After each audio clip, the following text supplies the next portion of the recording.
Chaitanya Charitamrita, Madhya Chapter 6, The Liberation of Sarvam Bhattacharya, Text 150. अतएव अपानिपाद श्रुति वर्जे प्राकृत पानी चरण पुनः कहे शीघ्र चले करे सर्वग्रहण.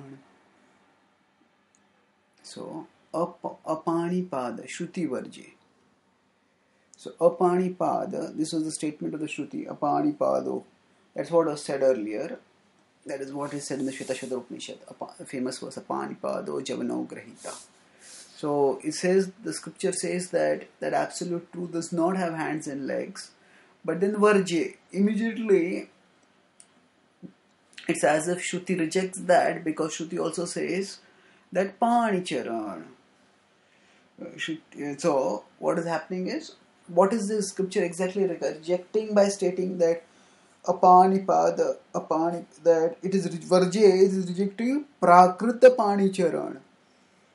It is rejecting the idea that the absolute truth has material hands and legs. And how can one infer that? From the point that apanipado, from that statement, why should not one infer that actually the absolute truth has no hands and legs at all? Why should one infer only that absolute truth has no material hands and legs? As Chaitanya Mahaprabhu is inferring, Chaitanya Mahaprabhu gives the explanation, the reason for that in the next line. And he says that, because punaha kahe, that same scripture says immediately after that, shighra chale kare sarva grahan, that apanipado javano grahita, that shighra chale, that the absolute truth, although he has no hands and legs, he, wherever some food is, some gift is offered to him with affection, with devotion, he immediately goes there and he accepts that gift. So normally when gift is offered, we offer it with our hand and the receiver takes it with the hand. So, and similarly, if we want to offer somebody a gift and that person comes to receive that gift, that means that person is moving over there. So, in both the act of motion as well as of reception, legs and hands are required. So when this Shruti mantra is saying that apanipado, the absolute truth has no hands and legs, and immediately after that in the same verse, in the same vein, the Shruti mantra also states that the absolute truth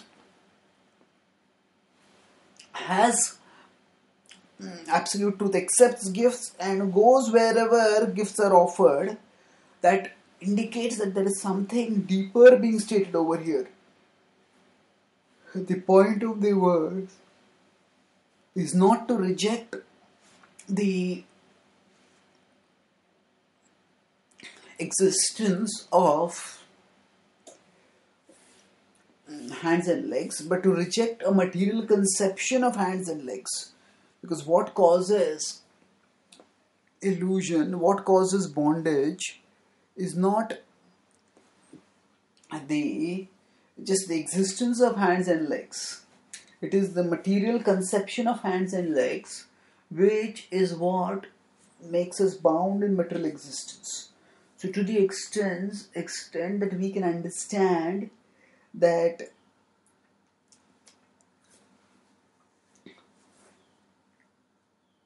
the scripture that is describing higher conception, a transmaterial conception, and that transmaterial conception is pointed to through its contradictory seeming statements. That one statement is that the absolute truth does not have hands and legs. The second statement is that the absolute truth moves wherever gifts are offered and receives those gifts. So we need arthapatti, we need an inference to arrive at a reconciliation. How do we reconcile these two contradictory statements? By the postulation, by the arthapatti, that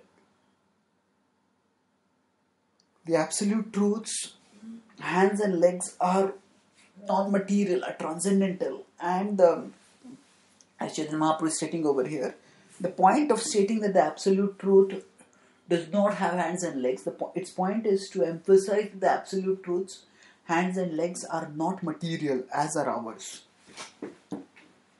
And in this way, Chaitanya Mahaprabhu is giving us a balanced and reconciled understanding of this contradictory seeming statements given in scripture. And he continues, Ataiva Shruti kahe Brahma savishesh, Mukhya chhadi lakshana te mane nirvishesh. And Ataiva, therefore Shruti kahe. Shruti scripture tells us, Brahma savishesh. Brahma, the absolute truth, is savishesh. It is not impersonal, but it is personal. It is not nirvishesh. It is not lacking in any, it is not devoid of all special characteristics. Rather, it possesses special characteristics. And what are those special characteristics? Savishesh. Those characteristics are that the absolute truth has hands, has legs, has eyes, has mind. The absolute truth is indeed a person. Savishesh. And Chaitanya Mahaprabhu continues over here. Mukhya chhadi lakshana te mane nirvishesh. Mukhya chhadi. That some people give up the primary meaning, mukhya chhadi, and then because of that, lakshana te mane. By they're taking up the lakshana vritti, mane nirvishesh. They just accept for themselves, they come up with the idea that Brahma is nirvishesh. So, what we need to do is recognize that, actually speaking, the scripture's import is deep, and the way to understand scripture is not through simply rejection of some statements, but reconciliation of various statements. So in Lakshana Vritti, what is done is that the direct meaning is almost like rejected, and some indirect meaning is accepted as the essential meaning, as the actual meaning. But the problem with this is that scripture becomes subject to endless interpretation based on the predilection of particular interpreter. And in that way, as Chaitanya Mahaprabhu said earlier, that the self-authoritative nature of scripture, swapramanitva, that gets lost. Because rather than scripture staying self-authoritative, staying self-evident, it becomes subject to, even slave to, the interpretations that different commentators may come up with. And it is by coming up with such interpretations that we end up divested of the opportunity to learn from scripture. We end up divested of the opportunity to learn scripture on its own terms, to understand its mukhya vritti, to understand its essential meaning, and thus have our conceptions expanded. When we try to speculate to understand scripture, essentially we are sticking to our conceptions and are trying to fit scripture within our conceptions. Rather,